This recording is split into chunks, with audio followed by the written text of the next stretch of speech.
Well, Jaguar's best-selling F-Pace SUV has an all-new rival for sales. It's a smaller and more compact E Pace.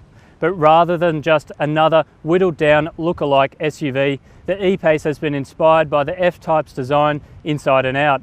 It also comes with an attractive sub-$50,000 price tag and the choice of 5 different engines and 4 different trim level specifications. Jaguar says that this is enough to bring up to 80% of its buyers to the brand for the first time. Well, we're here in Corsica and on some of the world's most exciting roads to see if it has what Jaguar says is a sporty driving experience, but all of the practicality of an SUV. The E Pace is a more compact SUV similar in size to the Range Rover Evoque, which is not surprising given it's built on the same platform. For size, that puts it in the compact premium SUV segment, which is occupied with players such as the Audi Q3, BMW X1 and the upcoming Volvo XC40. It comes with the choice of 5 different engines, 4 different trim level specifications and an R-Dynamic package that adds a sportier look inside and out. The S model on test here is one grade above the entry model and adds a bit of extra tech with nicer leather trim and 18-inch alloys. They're driving on optional 20-inch wheels. The more premium feel in the S trim is likely to make it the more popular option. There are 3 diesel and 2 petrol motors available, all based on the Ingenium 2-litre 4-cylinder turbocharged engine design. The diesel D240 wear driving produces 177 kilowatts of power and 500 newton meters of torque, which is 44 kilowatts less than the most powerful petrol, but 100 newton meters more. All motors are matched to a ZF-built 9-speed automatic transmission and all-wheel drive, but the most powerful diesel and petrol engines are upgraded to the same all-wheel drive system used in the Ford Focus RS hot hatch and delivers a similar rear-wheel drive bias feel. Despite the E Pace weighing almost 1900 kilos, the motor shuffles along very well and delivers fuel consumption between 5.6 and 8 litres per 100 kilometres. Well, Jaguar have based the E Pace on the same underpinnings as the Range Rover Evoque.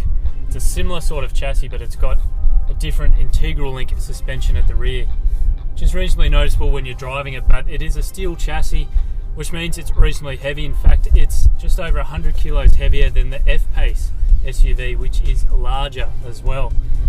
But that doesn't trouble the 2 engines we've driven on this test, which are the most powerful diesel and petrols that you can get, and they seem to pull the car along quite well up and down the mountain. They're a lot of fun, and with the 9-speed automatic gearbox, there's plenty of ratios to pick from, and it really wasn't struggling.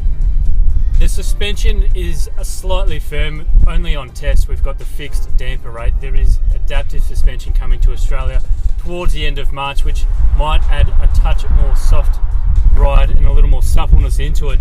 And on the 20-inch rims that we're testing, it's just a touch brittle, but it does ride very well, and because it stays reasonably flat, you can have a fair bit of fun inside the E Pace, even if it's not really the sort of market that Jaguar are targeting with this car.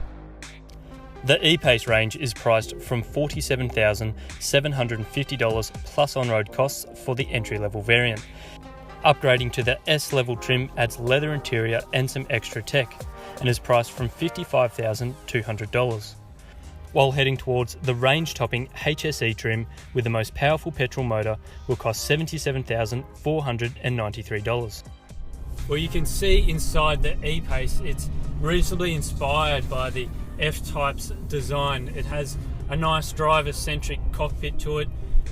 The steering wheel feels quite nice. The trim level is finished pretty well. We're in the S variant, which is this second entry level up, and that removes the fabric cloth seats and you get leather trim instead, and it feels pretty plush, pretty premium, and you're not paying a whole heap extra for that kit.